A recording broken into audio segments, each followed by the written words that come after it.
अब हो जाएगा। हाँ, तो चलिए अब हमारे पास एक प्रश्न ये बचता है कि जैसे अगर मान लीजिए कि अनंत से किसी पिंड को हम छोड़ते हैं, अनंत से किसी पिंड को अगर हम ड्रॉप करते हैं और जब वो धरती पर आएगा तो कैसे आएगा, किस स्पीड से आएगा, मेरा प्रश्न ये है। क्योंकि धरती से किसी पिंड को बाहर जाने के लिए कितना वेग चाहिए, 11.2 किलोमीटर प्रति सेकेंड। तो जब अनंत से कोई पिंड आएगा तो पृथ्वी की सतह पर उसकी स्पीड कितना होगी, तो मैं बता रहा हूं, याद रख लेना, 11.2 किलोमीटर पर सेकेंड। सेम कैसे, देखो अब मैंने एक बात आप लोग को पढ़ाई है। ओहो, ये सब क्या लिखा है बोर्ड पे, चलो देखो, हमने पढ़ाया है आप सभी लोगों को, ये एक सामान्य बात आपने देखा होगा, जाना भी होगा। क्या क्या पढ़ाया है, क्या पढ़ाया है कि अगर मान लो ये हमारी पृथ्वी है और स्पेस से कोई चीज यहां पर आ रही है, तो कहां से आ रही है, अनंत से आ रही है, सरफेस पे ना, बर्फ कार में 30 सेकंड में, कल मैंने बताया था, यहाँ पर काइनेटिक प्लस पोटेंशियल, यहाँ पर काइनेटिक प्लस पोटेंशियल, आपस में क्या होगा, बराबर। तो वहां पर अनंत पे अगर आ रही है, अनंत से आ रही है ना, तो वहां पर काइनेटिक एनर्जी कितनी थी, 0, और पोटेंशियल भी कितनी थी, 0। आई कहा है, पृथ्वी सतह पर ना, यहाँ पर टकराने पर वेग कितना हो जाएगा, तो 1/2 mv²। और पोटेंशियल एनर्जी क्या था, बताओ तो, लिख दो, G_m/r⁻ प्लस एच का मान नहीं है, आर ई सतह पर आ रही है ना, और आगे क्या लगाते हैं, इसको इधर लाएंगे क्या बन जाएगा, प्लस G_m/r⁻ बराबर 1/2 mv²। यम से यम 2 को इधर भेज दोगे, v बराबर अंडर रूट में डायरेक्ट 2G_me/r⁻। याद करो, कल मैंने पढ़ाया था, इसको हल करने पे आता था 11.2 किलोमीटर प्रति सेकेंड। इसको समझने की बात नहीं, बेसिक बात ये है कि बाहर जाना है तो भी वेग कितना चाहिए, 11.2 किलोमीटर पर सेकेंड। बाहर से सतह पर आकर टकराएगा तो उसका वेग कितना होगा, अगर इसको मैं स्पेस से गिरा दूं अनंत से, तो धरती पे कितने स्पीड से टकराएगा, 11.2 किलोमीटर प्रति, कितने वेग से टकराएगा ये। कुछ लोग कहेंगे धरती तक आ ही नहीं पाएगा, बिल्कुल नहीं आ पाएगा। क्यों नहीं आ पाएगा, वायुमंडल का फ्रिक्शन इतना है कि जल के राख हो जाएगा, समझ गए ना। हाँ, लेकिन अगर कोई चीज सतह तक आती है अनंत से, तो जो हिट करेगी तो 11.2 किलोमीटर पर सेकंड से हिट करेगी। इसीलिए मैं कह रहा हूं कि अगर कोई बड़ा उल्का पिंड आता है स्पेस से और पृथ्वी की सतह पर टक्कर मारेगा तो स्पीड कितनी होगी, 11.2 किलोमीटर पर सेकेंड। और अगर इतनी स्पीड से टक्कर मारेगा, तुम पहले यह सोचो कितना भयंकर भूकंप आएगा, इतना तगड़ा भूकंप आएगा ना कि अगल बगल 2-4-10 स्टेट हिल जाएगा। और वहां पर जहां पे टक्कर मारेगा वहां पर तो पक्की बात है कोई नहीं बचने वाला। और कहीं अगर ये गलती से समुद्र में गिर गया, और अक्सर समुद्र में ही चीजें गिरती हैं, कभी तुमने सुना होगा फलाना उल्का पिंड समुद्र में गिर गया, एक रॉकेट लॉन्च किया समुद्र में गिर गया। और अक्सर चीजें स्पेस से आने वाली समुद्र में गिर जाती हैं, काहे लिए, काहे लिए, काहे लिए, तो बताएगा काहे लिए। पहली बात तो स्पेस स्टेशन ऐसे सोच के बनाए जाते हैं कि अगर गिरे तो समुद्र में जाके गिरे, पॉइंट नंबर 1, हम बनाते वक्त ऐसा ध्यान रखते हैं। लेकिन स्पेस वाली जो चीजें आती हैं वो भी समुद्र में गिर जाती हैं अक्सर, काहे लिए। भाई साहब, आपने एक चीज पढ़ा होगा, हमारे धरती का 70% हिस्सा क्या है, समुद्र है ना। मतलब 70% भाग समुद्र है। तो अब सोचो, अगर मान लो एक बड़ा सा गोला तुमको दे दे, ऐसे तुम्हारी आंख बंद करके घुमा कर हाथ रखो, तो ज्यादा चांस तुम्हारा हाथ कहां पड़ने का है, सामान्य बात में कोई बुद्धि थोड़ी लगाना है ना। इसलिए अधिकांशता चीजें समुद्र में बहाव देती रहती हैं। चलो, और हमारे पास टेक्नोलॉजी है, जब लगता है कि कोई उल्का पिंड या कुछ ऐसी चीजें हमारी पृथ्वी की सतह पर आकर टकराएंगी, तो हम क्या करेंगे, मिसाइल मार के रास्ते में ही तोड़ देंगे छोटे टुकड़ों में, और टुकड़े जब जमीन पर लगते हैं तो वायुमंडल के घर्षण के कारण जल के नष्ट हो जाएंगे। खैर, अभी सब नौबत नहीं आने वाली है, परेशान न रहो, काश आ जाती है, क्या कहते हो ना। हमें तो लगता है कि पृथ्वी एक बार धड़ाम से ढक जाए, क्या कहते हो, तुम लोग को पढ़ना ना पड़े, पेपर ऊपर से मुक्ति मिल जाए, और नौकरी से भी टेंशन खत्म हो जाएगी, क्या कहते हो। और सबसे ज्यादा परेशान कौन होगा बताओ, पृथ्वी ढक जाएगी तो भगवान तुम्हारे होंगे, अगर भगवान है तो। काहे लिए, कहेंगे दया साला इतना मेहनत से बनाया थे साले, बताओ लगा दिए भी मतलब में, है ना। तो कोई बात नहीं, चलो, v बराबर क्या मिला हमें, 11.2 किलोमीटर पर सेकेंड। तब के लिए जब आएगा, इसको लिखना को नहीं, बस समझाया था मैंने से, और तुम्हारा मन कहेगा तो अपने से कर लेना, ठीक। चलो एक पॉइंट समझ में आ गई, जानने में भी चाहिए 11.2 और आएगा तो भी कितना होगा 11.2। याद रहेगा? कितने बेशरम हो। कल मैं पूछ लूंगा, मेरे पास गारंटी है, एक को नहीं बता पाएंगे और अभी कह रहे हैं कि याद रहेगा, है ना? अभी बता दो, जाने कैपिटल जी और स्मॉल जी में संबंध क्या था? आज वीडियो में मैं चौथी बार पूछ रहा हूं, सबूत होगा सब में। कौन बताएगा? बताओ, हाथ उठाओ। कितने लोग को मालूम है कैपिटल जी और स्मॉल जी में संबंध? पूरे क्लास में 2 लोग को मालूम है। देखा? अरे भाई, तुम्हारे गुणों पे हमको पूरा भरोसा है। कोई बताएगा? अगर आप ये बता दीजिए मैडम कैपिटल जी को क्या कहते हैं तो आपको इनाम मिलेगा। भरोसा था मुझे आपके ऊपर, तभी मैं आपसे पूछा था कि आप नहीं बता पाएंगी। कैपिटल जी का मतलब क्या होता है? क्या तो जी फार गर्ल पढ़े थे और जी फार गोट माने बकरी पढ़े थे, बकरी नहीं। चलो वाह, कोई बात नहीं। क्या है कैपिटल जी? गर्ल, गर्ल माने लकड़ी। हाँ, कैपिटल जी क्या बोलते हैं? क्या बोलते हैं? गुरुत्वाकर्षण नियतांक। तुम लोग नौटंकी टंकी करना, बिरहा उरहा गाना बड़ा स्कोप है तुम्हारे लोग का। अभी ऐसे पूछते हैं जब अलग अलग से इंडिविजुअल, तो पूरे क्लास में कोई नहीं बता पाता, और जब कहते हैं वैसे बताओ तो चिल्ला के पूरी क्लास बताती है। इसका मतलब तुम सुर में सुर और ताल में ताल मिलाने में एक्सपर्ट हो, है ना? कोई भी गाना नया बजेगा, साथ साथ साथ दे लोगे तुम लोग। तो उधर क्षेत्र में तुम्हारा स्कोप है ठीक ठाक। ताली ओली कव्वाली वाली कहने जाए करो, रमार मार कहने तुम लोग, ठीक है? बिजनेस तुम्हारा सेट है। चलो, इस्माइल जी को क्या कहते हैं मालूम है? तुम बताओगी। देखे, भरोसा था आपके ऊपर हमें। और कैपिटल जी को? अच्छा, ठीक है मैडम, इलाज कराइए आप। तुरंत बताया, तुरंत भूल गई। करी कैपिटल जी को बोलते हैं गुरुत्वाकर्षण और स्मॉल जी को गुरुत्वाकर्षण नियतांक। देखे? वाह, आपके तो हम जानते हैं ना, फोटो लगवाएंगे, माला चढ़वाएंगे उस पर बाहर के। देखिए इनको, ये वहीं छत पर से कूद गई थी। हाँ भाई, क्या है? स्मॉल जी को क्या बोलते हैं? हाँ, तुम तो कहने वाली थी गुरुत्वाकर्षण त्वरण। हाँ, बोलने वाले से नहीं कि रोक लेते हैं ना। चलिए, तो क्या था? गुरुत्वीय त्वरण। फार्मूला क्या था? जी अमी बराबर जी आर ई स्क्वायर। 100 बार लिखवाया था। सब छोड़, भाड़ में जाए, आप जाने दो। हमारा काम है खत्म करना, तुम्हारा काम है सुनो चाहे ना सुनो। मैंने ये बताया था आपको कि अगर मान लीजिए हम सतह से किसी पिंड को पृथ्वी से बाहर फेंकेंगे तो 11.2 से फेंकेंगे किलोमीटर पर सेकंड से, तो बाहर निकल जाएगा। लेकिन फेंकने के लिए हमें क्या चाहिए? ऊर्जा। अरे दम होगा तभी तो फेंकेंगे ना। अपने का अपना प्रश्न है कि कितनी एनर्जी खर्चा होगी, कितनी ऊर्जा लगेगी जिससे कि कोई पिंड पृथ्वी गुरुत्वीय क्षेत्र से कहां निकल जाए? बाहर। यही नालिएगा पलायन ऊर्जा। पलायन ऊर्जा, हेडिंग का डाला पलायन ऊर्जा। ये कौन सी ऊर्जा है? लिखिएगा, पलायन ऊर्जा। लिखिए, पृथ्वी तल से किसी पिंड को, पृथ्वी तल से किसी पिंड को गुरुत्वीय क्षेत्र के बाहर, गुरुत्वीय क्षेत्र के बाहर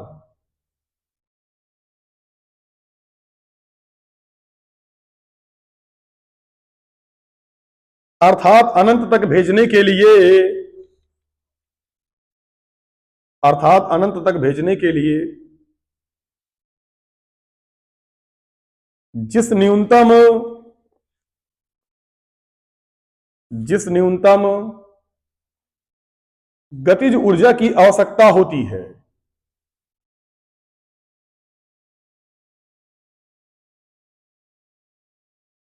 जिस न्यूनतम गतिज ऊर्जा की आवश्यकता होती है, उसे पिंड की,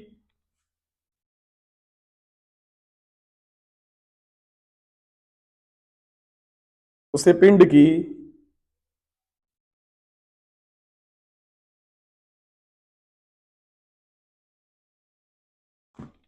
उसे पिंड की पलायन ऊर्जा कहते हैं। उसे पिंड की पलायन ऊर्जा कहते हैं। उसे पिंड की पलायन ऊर्जा कहते हैं।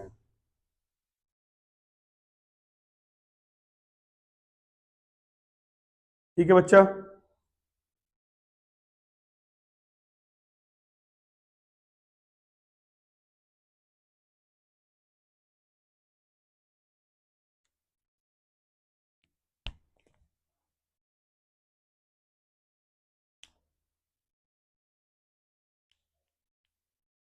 चलो, पलायन ऊर्जा का मान क्या है? पृथ्वी तल है हमारे पास,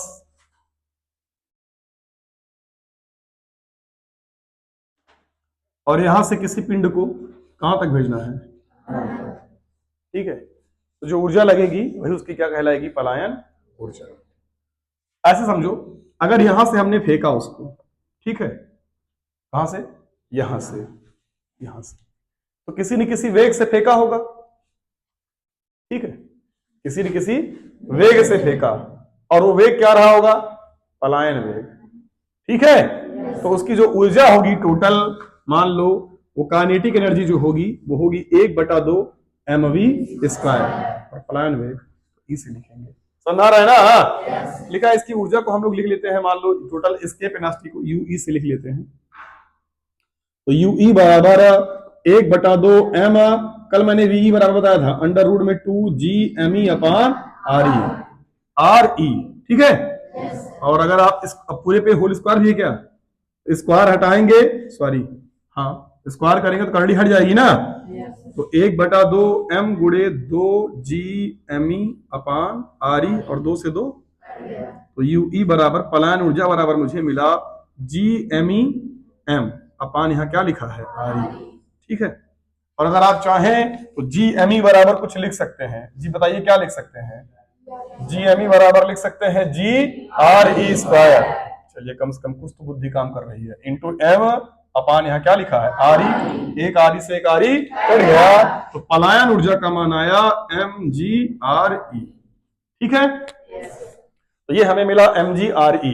इसे हम दूसरे तरीके से भी निकाल सकते थे, वो दूसरा तरीका हो दूसरे रंग के मार्कर से देखो यहाँ पे अथवा करके, जैसे अगर मैं निकालता पोटेंशियल एनर्जी के रूप में, ठीक है, तो जो स्थिति ऊर्जा में वृद्धि हुई होगी वही ऊर्जा खर्चा हुई होगी, तो सतह पर अगर मैं पोटेंशियल एनर्जी का मान निकालता और अनंत पर निकालता, तो you Anant minus you surface, तो अनंत पर कितना होता है?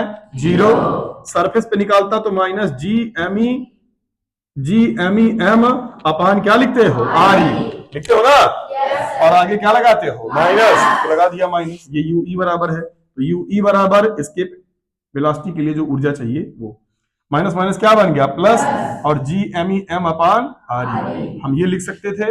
ये अगर मेरा मन ना कहे तो अभी मैंने बताया GME बराबर क्या लिख सकते हैं बच्चा? हाँ, GRE स्क्वायर, बगल में m अपान RE, और एक RE से एक RE, और हमें यहां से मिला यूई बराबर mgRE, ध्यान से देखो भैया, है ना? तो पलायन ऊर्जा का मान आता है U बराबर mgRE। इतनी ऊर्जा से हम फेंकेंगे किसी पिंड को, वो पृथ्वी के गुरुत्वीय क्षेत्र से कहां निकल जाएगा? बाहर। अब जैसे अगर मान लो तुम 50 किलो के हो, तुमको फेंकना है कि निकल जाओ, दोबारा लौट के ना हो इधर, तो यहाँ m का मान क्या रखोगे? 50, G का मान 9.8 या 10, और RE का मान 6400 किलोमीटर। हल कर लेना, जितना ऊर्जा होगी उसी हिसाब से हम बना लेंगे इसको। अब आप लोग कहेंगे सर इसका मतलब, तो हमें ये पता है कि किसी ईंधन को जलाने पे कितना ऊर्जा मिलती है, और हमें ये पता है कि कितना किलो का रॉकेट हम बनाएंगे जिसको हमको स्पेस पे भेजना है, तो उसी पर रख के हल कर लेते हैं, और हल करने के बाद उतना ईंधन हम रॉकेट में भर देते हैं।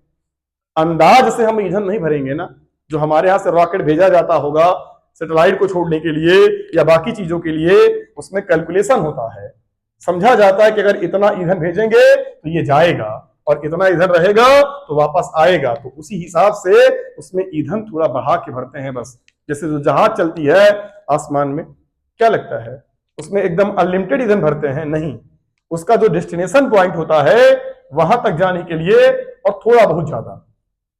इसलिए कई बार ऐसा होता है कि किसी हादसे में या मौसम खराब होने पे जहाज पहले उतार लिया जाता है, या कहा जाता है कि दिक्कत हो रही है उतारने में, तो 1-1.5 घंटे के अंदर अगर लैंडिंग नहीं हो पाई तो प्लेन के क्रैश करने के चांसेस हैं, क्योंकि बहुत ज्यादा जो पेट्रोल होता है वो ज्वलनशील होता है, और ऐसे में इसको रखना उसमें घातक हो सकता है, इसलिए एक्स्ट्रा नहीं भरते हैं उसमें हम, ठीक है। और रॉकेट वाला जो होता होगा फ्यूल, वो तो बहुत ज्यादा ज्वलनशील होता होगा, क्योंकि बहुत ज्यादा मात्रा में एनर्जी चाहिए उसको, तो उसमें अच्छे ईंधन भरे जाते हैं, इससे भी ज्यादा ज्वलनशील ईंधन भरे जाते हैं जो ज्यादा मात्रा में ऊर्जा दें, जिनके कैलोरी मान उच्च हो। इसलिए कैलकुलेट करके उतना ही ईंधन भरते होंगे जितने का हमें काम है। और वैसे भी अगर रॉकेट वापस नहीं आ रहा है, लॉन्च करने के बाद स्पेस में चला गया, तो क्यों बर्बाद करेंगे पैसा, उतना ही भेजो जितने में हमारा काम बन जाए।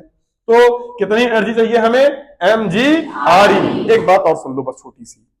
कुछ लोग कहेंगे सर अगर मैं अपना लॉन्चिंग पैड जिससे मैं अपने रॉकेट को छोड़ रहा हूं स्पेस के लिए, वो पृथ्वी की सतह से ना छोड़ के कुछ ऊंचाई से छोड़ूं, तुम्हारी बुद्धि काम कर गई ना। जहां जहां RE लिखा है वहां क्या लिख देंगे, RE plus H, RE plus H, RE plus H. बुद्धि काम कर गई। यहां लिख देना GMEM अपान RE प्लस एच। और तब ये वाला फार्मूला नहीं होगा, क्योंकि तब GME बराबर GR² कटेगा नहीं। क्लियर है? तो लिखना तब UE बराबर GMEM अपान RE प्लस एच। मैं लिख नहीं रहा हूं, बता दे रहा हूं, बनाइए इसको फटाक से।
लिख लिया?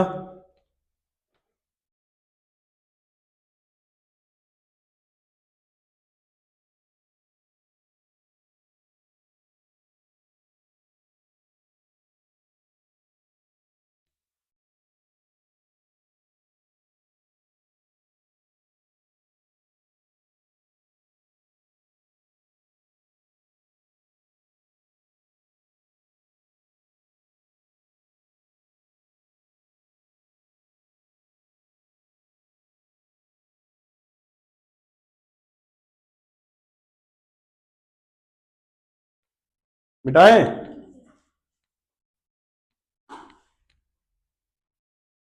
तो पलायन ऊर्जा आप सभी लोगों ने समझ लिया, ठीक है। तो ऊर्जा और पलायन वेग समझ गए। हमने ये देखा कि पृथ्वी के लिए पलायन वेग का मान कितना है, 11.2 किलोमीटर प्रति सेकेंड। वैसे ही हमारा चंद्रमा भी है, ठीक। जो चंद्रमा है ना, चंद्रमा के लिए जो पलायन वेग का मान है वो हल करना है अगर मान लो हमें मून के लिए। तो फार्मूला आपने पढ़ा है पलायन वेग के लिए, VE बराबर अंडर रूट में 2gm अपान r, पढ़ा है ना। और अगर मून की बात करोगे तो यहाँ mm लिख देंगे, त्रिज्या लिखेंगे मून की, और मास भी किसका लिखेंगे, मून का। जब इसको हल करते हैं ना तो मून के लिए जो पलायन वेग का मान है, पलायन चाल का जो मान है, वो मून के लिए लगभग आता है 2.38 किलोमीटर प्रति सेकेंड। सारा मान रख के हल करेंगे तो इतना मिलेगा हमें। जैसे हमारे पृथ्वी के लिए हमें कितना मिला था, 11.2, वैसे ही मून पे हमें इतना मिलेगा। अब समस्या क्या है, पहले ये समझो मून के लिए इतना मिला तो, क्योंकि क्या चंद्रमा पर सूर्य के प्रकाश की किरणें नहीं आती होंगी, आती हैं। अरे सूर्य की किरणें वहां भी आती होंगी, वहां भी टेम्परेचर है, कुछ भाग में नहीं आती है। तो वहां पर भी अगर कोई गैसीय अणु पाया जाए तो गैस, तुम लोगों ने पढ़ा होगा, इनके अणुओं के मध्य लगने वाला बल नगण्य होता है, जिससे ये भागते रहते हैं। इसीलिए इनका आकार और आयतन दोनों क्या होता है, अनिश्चित। ये पढ़ा है ना। तो जब गैस के अणु भागते हैं सामान्य ताप पर, तो इनकी स्पीड इतना ज्यादा हो जाती है सामान्यता पर कि 2.38 किलोमीटर पर सेकंड से भी ज्यादा।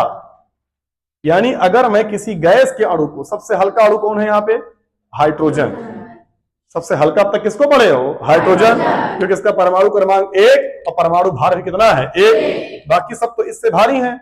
अब अगर किसी का परमाणु क्रमांक 1 है और परमाणु भार भी 1 है, सबसे हल्का है, और उसकी जो स्पीड है सामान्यता पर वो 2.38 किलोमीटर पर सेकंड से भी क्या है? ज्यादा। तो अगर उसको हम पकड़ के ले जाएं और चंद्रमा पे छोड़ दें तो क्या होगा मालूम है? भाग जाएगा, पलायन कर जाएगा। मतलब उसके ग्रेविटी वाले क्षेत्र से कहां निकल जाएगा? बाहर, स्पेस में। कई बार लोगों को लगता है कि चंद्रमा पर जीवन नहीं है, चलो एक काम करते हैं, यहां से ऑक्सीजन भर के ले जाते हैं और वहां छोड़ देते हैं। हो गया, ऑक्सीजन अगर आ गई तो जीवन की दशाएं हो जाएंगी। जो काम काम के तत्व हैं, काम काम की गैसें हैं, वहां छोड़ देंगे, ऐसे हो जाएगा। कुछ गोलू लोग ये सोच सकते हैं, पर ये नहीं हो सकता। उसके पीछे कारण क्या है? क्योंकि सबसे हल्के वाले की स्पीड भी 2.38 किलोमीटर पर सेकंड से क्या है? ज्यादा। और जो बाकी तत्व हैं उनकी तो इससे भी कहीं गुना ज्यादा है। इसलिए वो सब के सब वहां जाते ही मान उसकी सतह को छोड़कर भाग जाएंगे और पृथ्वी के गुरुत्वीय क्षेत्र से कहां निकल जाएंगे? सॉरी, चंद्रमा के गुरुत्वीय क्षेत्र से कहां निकल जाएंगे? इसीलिए कभी जीवन में वहां पर गैस का पाया जाना संभव नहीं है। अगर किसी की ये उम्मीद है कि आज नहीं तो कल चांद पे जीवन होगा, हम घर बसाएंगे, परिवार बसाएंगे, मतलब वो नशा करके आया है। चांद पे कभी भी ये संभव नहीं है, क्योंकि वहां गैसों के एक अणु नहीं पाए जाएंगे। वो सब के सब क्या कर जाएंगे? पलायन। अगर आपसे कोई पूछे कि चंद्रमा पर वायुमंडल नहीं है क्यों, तो आप क्या बताएंगे? चूंकि चांद की सतह पर पलायन वेग का मान 2.38 किलोमीटर पर सेकंड होता है, और सबसे हल्की गैस हाइड्रोजन के लिए भी सबसे हल्की गैस हाइड्रोजन का भी सामान्यता पर जो वेग होता है वो 2.38 किलोमीटर पर सेकंड से ज्यादा होता है। अतः ये चंद्रमा की सतह पर क्या कर जाएंगे? पलायन, और स्पेस में चले जाएंगे। इसलिए चंद्रमा पर वायुमंडल का होना संभव नहीं है। और कहीं गलती से अगर कोई गैस पाई गई इनमें से जो अभी हमारे पास मौजूद है चंद्रमा की सतह पर, तो फिर जान लेना कि विज्ञान में जो पढ़े सब गलत हो जाएगा। इसलिए चंद्रमा पर कभी जीवन में वायुमंडल संभव नहीं होगा। इस बात को दिमाग में गांठ बांध के रख लेना। अगर अब तुम्हें कोई ये कह दे कि चांद पे जीवन संभव है, समझ जाना वो बड़ा वाला चूतिया है। कभी भी किसी भी तरीके से पॉसिबल नहीं है। एक तरीके से पॉसिबल है कि बड़े बड़े मकान बनाए जाए तंबू डाल के, और ऐसा कि उसी के अंदर ऑक्सीजन होगी, छेद करोगे निकल के भाग जाएगी, है ना? दरवाजा खोले, ऑक्सीजन फुर से भरे भाग गई, गए काम से। यही एक तरीका है कि चैम्बर बना के रहा जाए तो लोग वहां रह सकते हैं। चैम्बर से बाहर जीवन संभव नहीं होगा। जब चैम्बर में ही रहना है तो क्या रहोगे चांद पे? कितने चैम्बर में रहने से धरती के अंदर छेद कर घुस जाओ, है ना? तो इसलिए वहां पर ऐसे विचरण करना, ऐसे रहना पॉसिबल नहीं है। चलिए, इसको मैं लिखा नहीं रहा हूं, ऐसे मैंने बोल दिया है। अगर लिखने का शौक होगा तो वीडियो खोल के पॉज करके लिख लीजिएगा, जगह छोड़ दीजिएगा, ठीक है ना? अब इसी प्रकार अगला है, हाँ, ये कुछ बातें ऐसे आपके लिए भी है कि आप वहां से करेक्शन करके लिख लीजिएगा। इसमें टाइम वेस्ट करने से कोई मतलब है नहीं, ठीक? तो अगर आपको लगेगा तो आप इसको क्या करिएगा? जगह छोड़िए, लिख लीजिएगा, बोला है। खैर याद रखिएगा और सही भी है। अगला जो पॉइंट है इसको समझिए, दिलचस्प है। सोचिए, पहले हमने क्या कहा कि दुनिया की कोई भी प्लेनेट हो, वो सब क्या करते हैं? गुरुत्वाकर्षण बल लगाते हैं और चीजों को अपनी ओर खींच कर रखते हैं। बात समझ आ रहा है ना? तो सबकी अपनी एक क्षमता है। जैसे अगर किसी को पृथ्वी से बाहर निकलकर जाना है, उसकी स्पीड कितना चाहिए? 11.2 किलोमीटर प्रति सेकेंड। इस स्पीड को हम क्या बोलते हैं? पलायन स्पीड। बात बताओ, समझ आ रही है? ये हमारी पृथ्वी है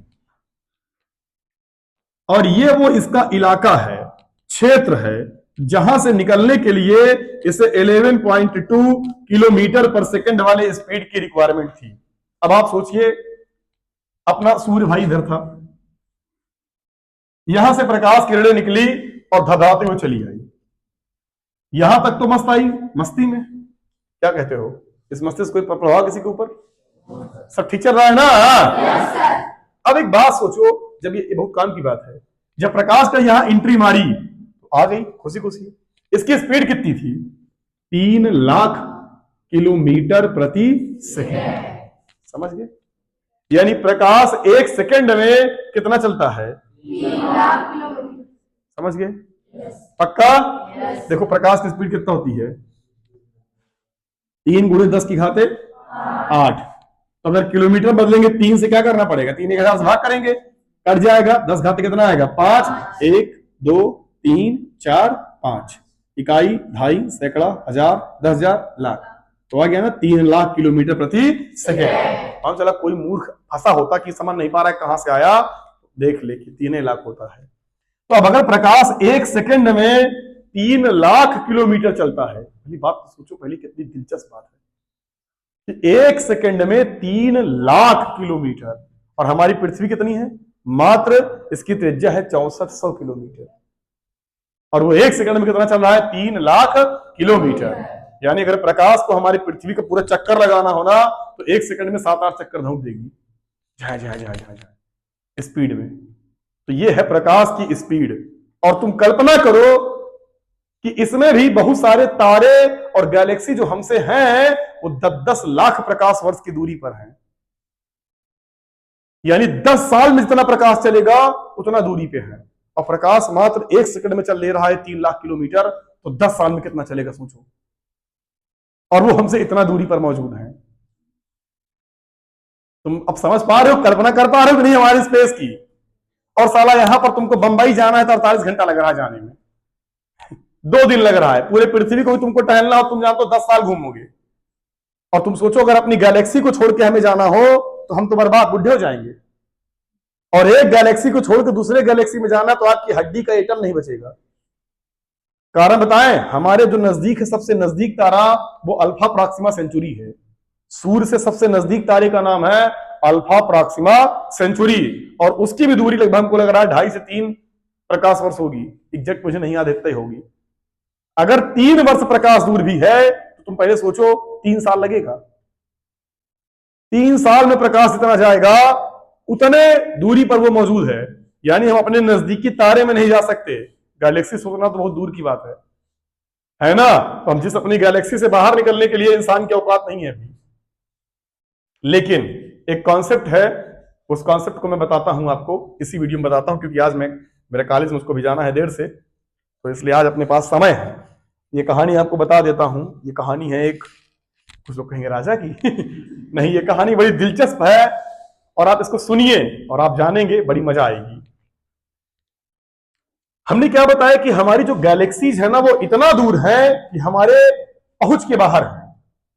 हमारा प्रकाश जब पहुंच रहा है 10-10 साल में, 20-20 साल में, 1-1000 साल में, तो हम पहुंच पाएंगे नहीं। तो इंसान कल्पना भी नहीं कर सकता अपनी गैलेक्सी को छोड़ने पे। और फिर हमारे दिमाग में एक प्रश्न आता है कि क्या जीवन किसी और प्लेनेट पे संभव है या नहीं, और ये कैसे हम जान पाएंगे कि संभव है या नहीं। तो हम यहां से अनेक ग्रहों की, अनेक तारों की, उसको चक्कर लगाने वाले ग्रहों की, उपग्रहों की तस्वीर लेते हैं, और उस पे सूर्य से उस ग्रह की दूरी के बारे में अध्ययन करते हैं कि सूर्य से ये ग्रह इतनी दूरी पर है, और इसका आकार इतना बड़ा है, और इसका रंग ऐसा है, इसका मतलब यहां पर ये एलिमेंट पाया जाएगा, यहां का टेम्परेचर इतना होगा, और यहां ये गैसें विद्यमान होगी। संभवतः ये कहा जा सकता है कि ये पृथ्वी से मिलता जुलता गुण दर्शाता है। इसीलिए हम ये कह सकते हैं कि इस प्लेनेट पर जीवन की संभावना है। तो वर्तमान में वैज्ञानिक संभावना व्यक्त करते हैं, कैसे, हमारी पृथ्वी से गैलेक्सी में मौजूद अन्य गैलेक्सियों की तस्वीर लेके। ये एक तरीका है।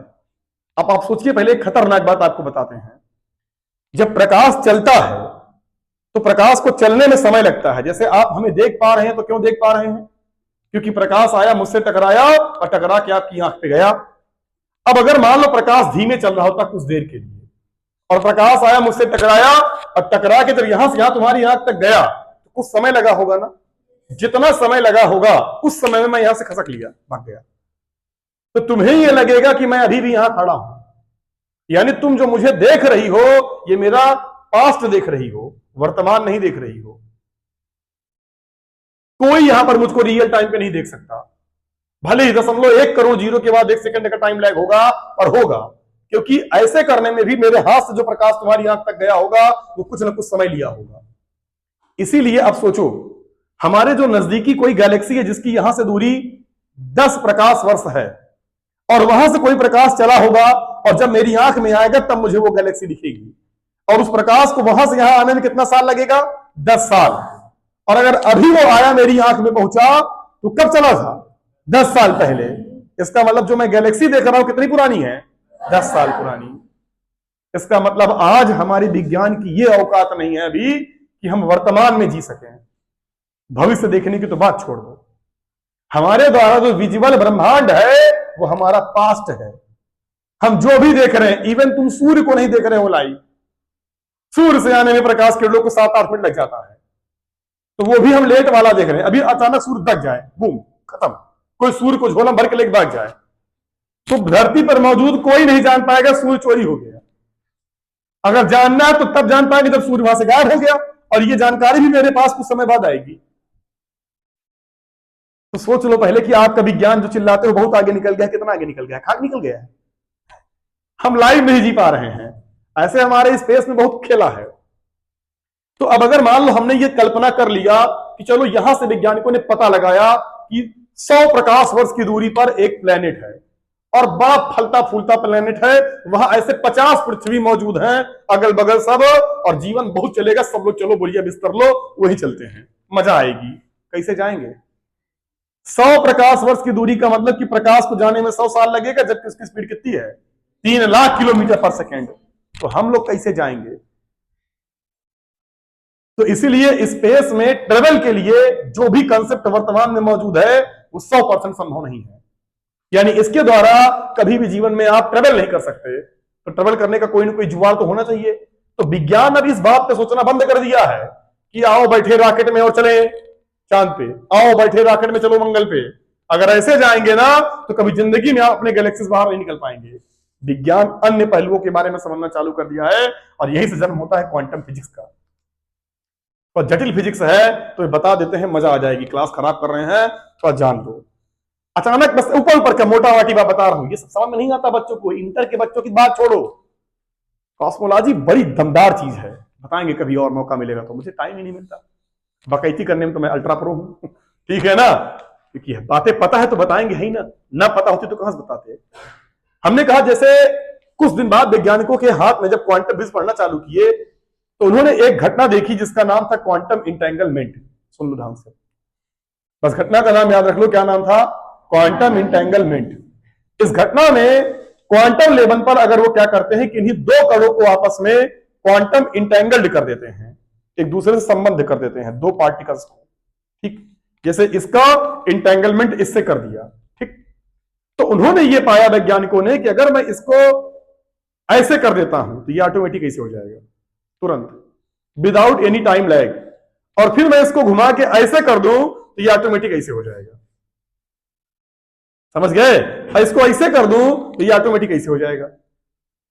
हम क्या बता रहे, बात समझ आ रहा है? तो क्वांटम इंटेंगलमेंट में ये हुआ कि अगर किन्हीं भी 2 पार्टिकल्स को इंटेंगल्ड कर दिया गया तो ये देखा गया कि एक में परिवर्तन करते हैं तो दूसरे में परिवर्तन अपने आप हो जाता है।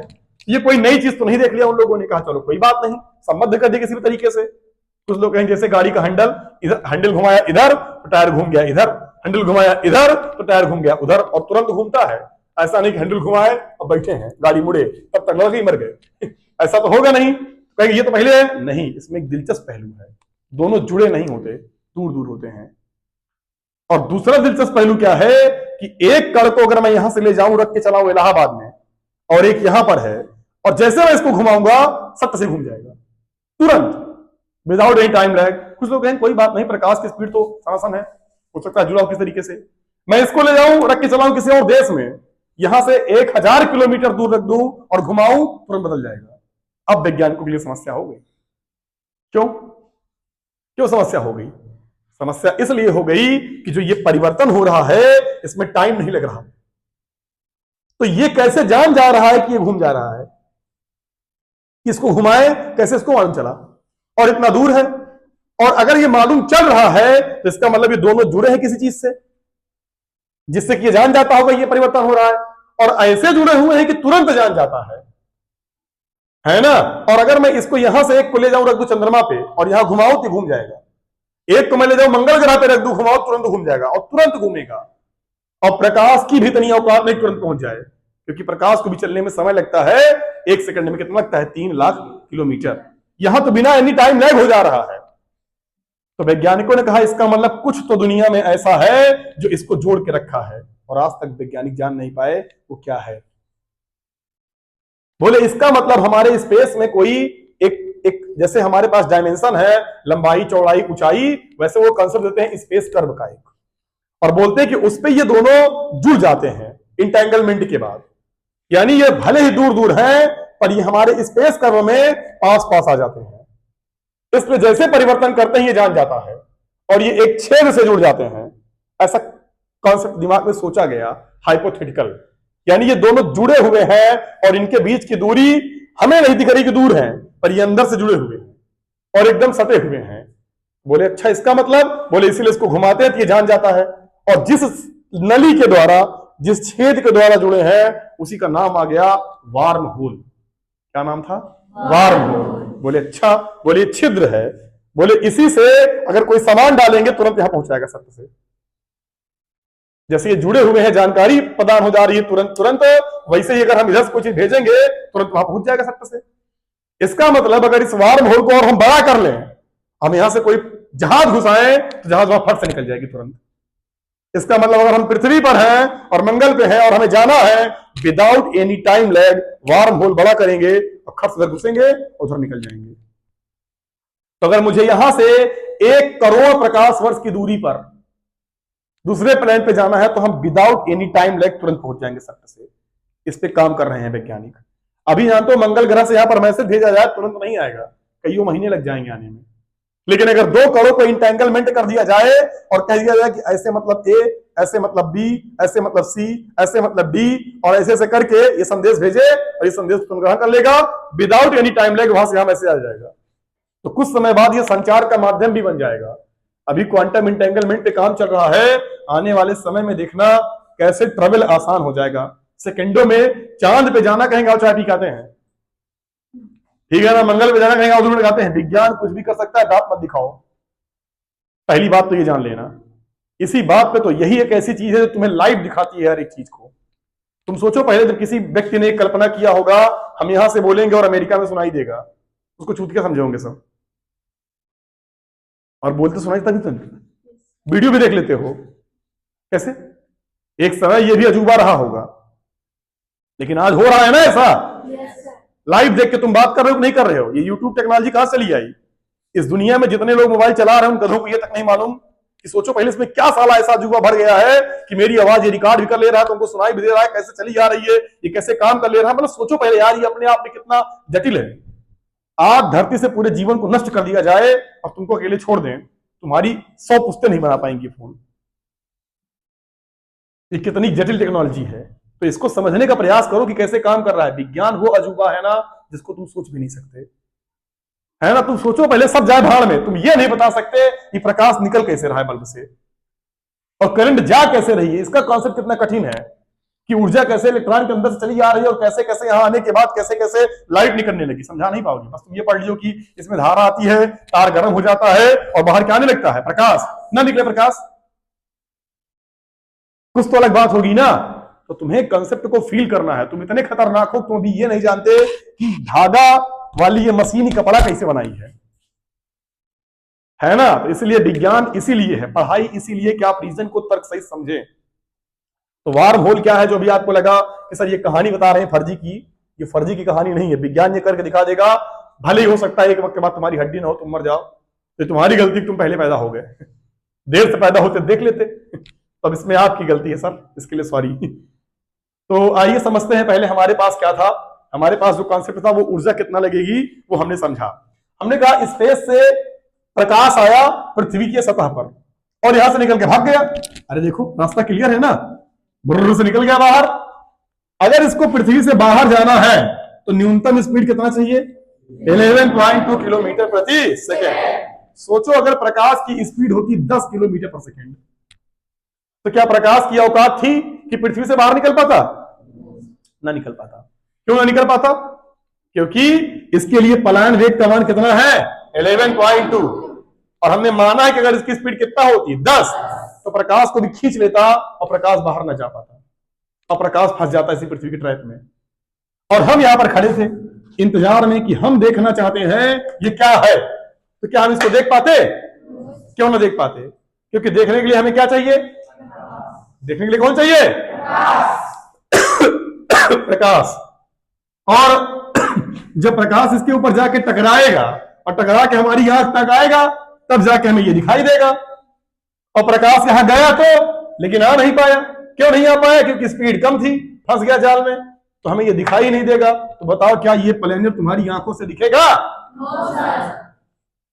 अरे बताओ, इतना समझ में नहीं आया? yes, इसका अनुभव वैज्ञानिकों ने किया कि हमारे स्पेस में ऐसे बहुत सारे पिंड है जहां पे प्रकाश जाता तो है और वापस लौट कर नहीं आता।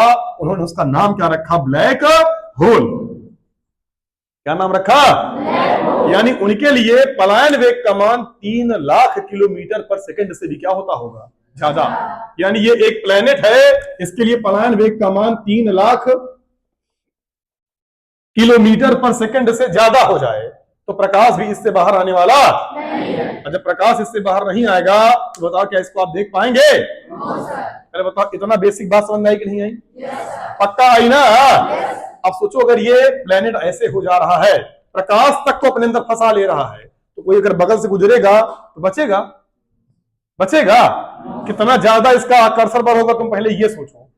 क्योंकि जिसकी स्पीड 3 लाख किलोमीटर पर सेकंड है, वो फंस जा रहा है। तो छोटे मोटे अनंत प्लेनेट होंगे, सब घपाघप अंदर जाएंगे, इसके सबको खाता जाएगा, सबको खाता जाएगा। इसे हम बोलते हैं अंतरिक्ष का जायंट, अंतरिक्ष का राक्षस है ये।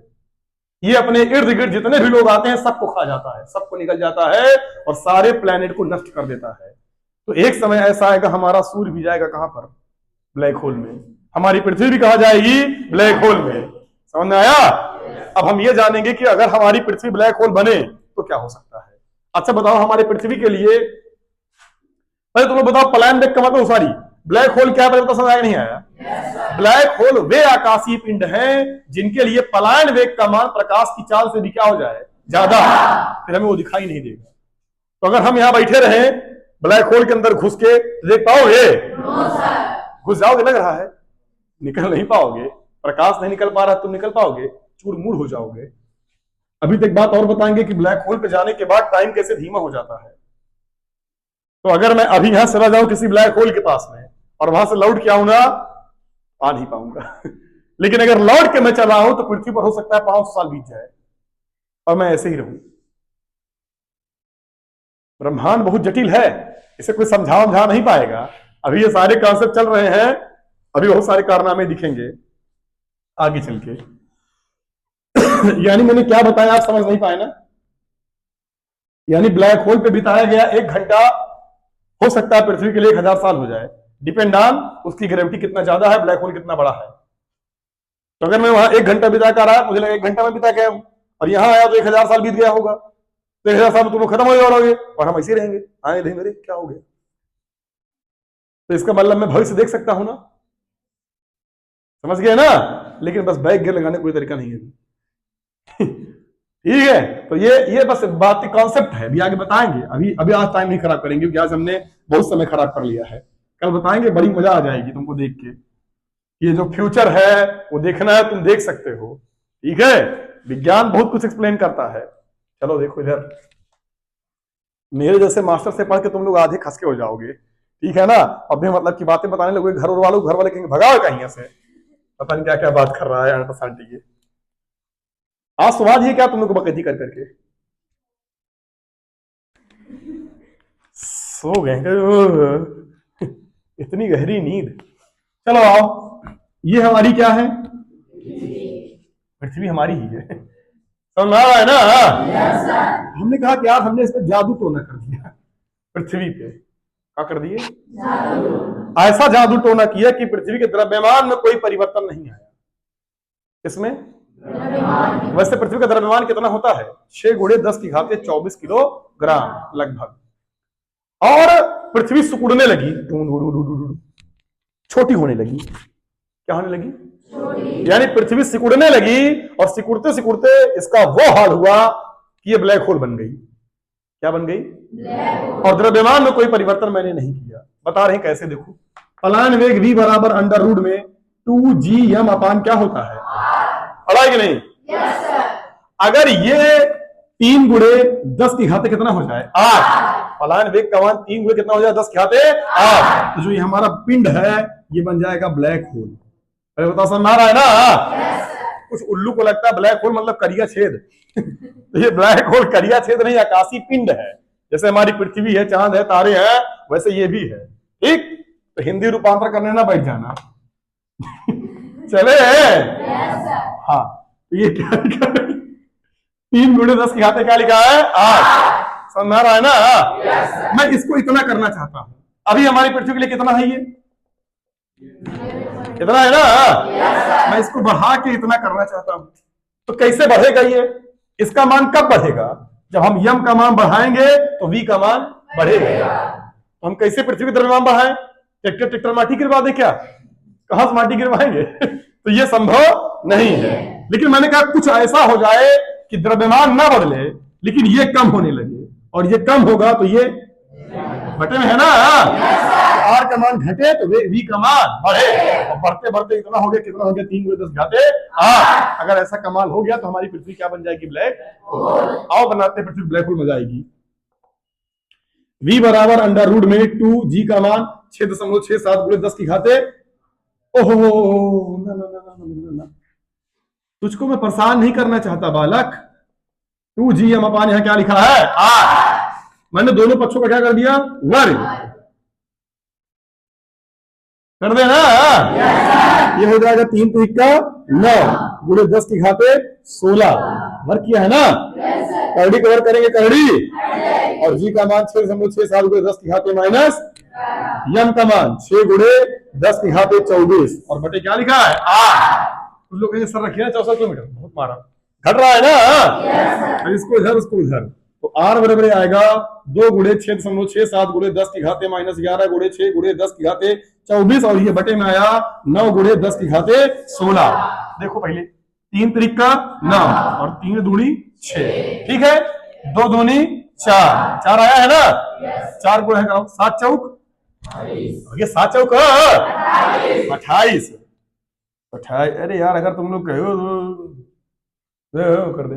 देखो 3 से इसको उड़ा दो, 3 दूनी 6, 3 दूनी 6, 3 दूनी 6, ठीक है। और 2 दूनी 4, 4 दूनी 8, 4 दूनी 8, 4 दूनी 8। वाह क्या बात है। सुनो सुनो सुनो सुनो, इस 16 प्लस में है, ऊपर गया 16 माइनस में हो गया, और 24 प्लस में है, तो बचा कितना? 4 4 8, प्लस में 8 बचा, 8 हमें से 11 गया, बचा कितना? -3। तो यहां आया 10 की घाते -3, इतना मीटर। कितना क्या आया? मीटर। यानी r बराबर आया 8.8 मिमी। अरे 10 की घाते -3 मीटर बराबर होता है मिमी, बोलो ना। यानी 8 मिमी लगभग। चलो हम 9 मिमी मान लेते हैं इसको, लगभग 8.9 आया, लगभग हम 9 मान लेते हैं।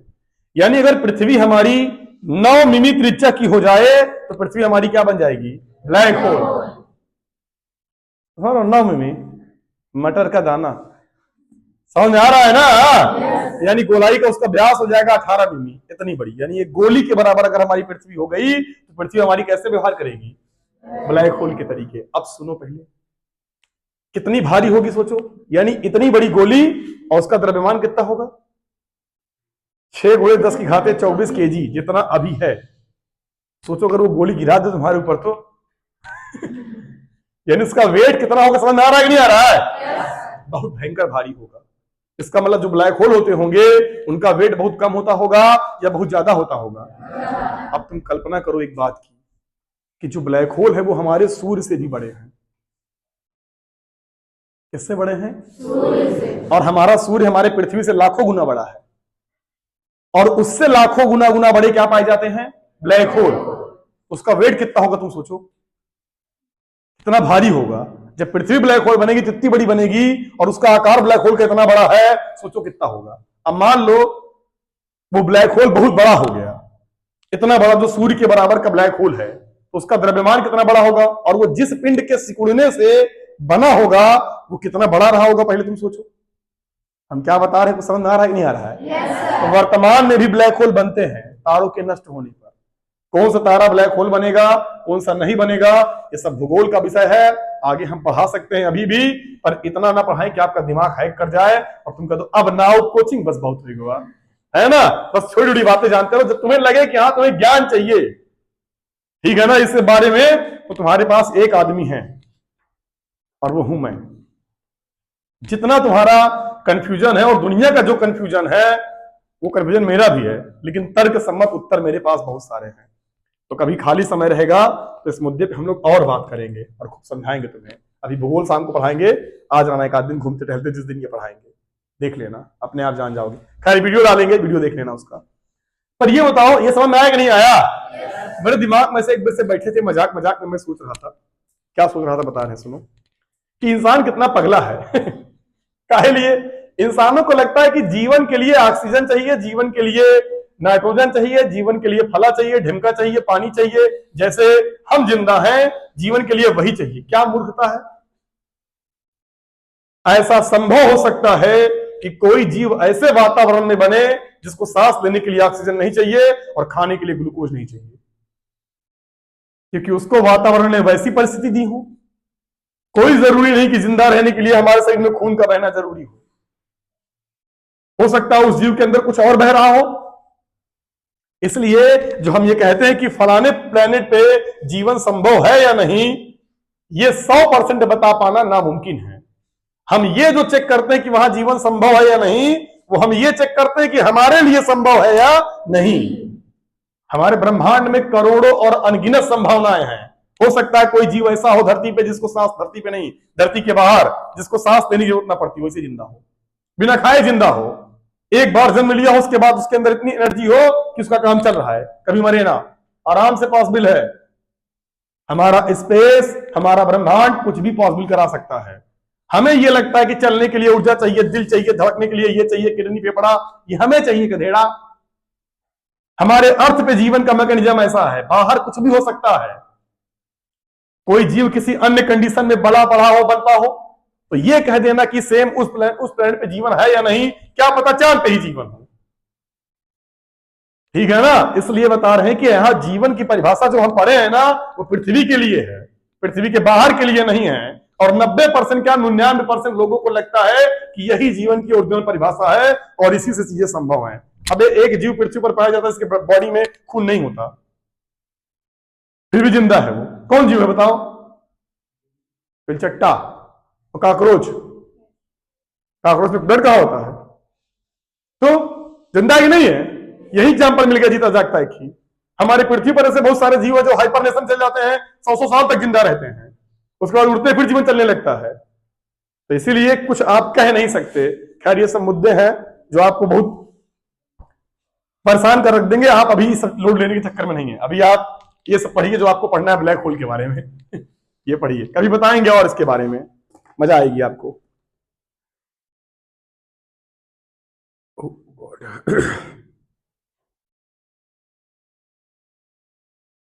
आज काफी समय खराब कर दिया आपका मैंने, है ना? समय खराब हो गया ना? अरे जो जान रहे हैं वो जानते रहिए, नहीं इसके बाद कभी दोबारा जानने का मौका नहीं मिलेगा। कौन बताएगा? अच्छा। नहीं मालूम चल जाएगा, पर हमारा भी कुछ धर्म है, उस धर्म को हम निभा रहे हैं। कौन सा धर्म है? कुछ लोग कहेंगे सर आपका तो हिंदू धर्म लगता है हमें, आपके पहनावे से। नहीं बिल्कुल नहीं। मैं आज इस चैप्टर को खत्म करने के चक्कर में था, पर अब लगता है नहीं खत्म करेंगे। आज इसको जाने देते हैं, कल खत्म करेंगे। आप सब लोग बिना नहाए धोए, बिना खाए पिए आए हैं, अभी लाखों गाली हमें देंगे मन में, है ना। और वैसे भी कल आप लोगों ने एक बात साबित की थी कि दुनिया में सबसे बेकार काम कौन है? पढ़ना है। चलिए कोई बात नहीं, ठीक है, उतारिए इसको, आप लोग उतारिए।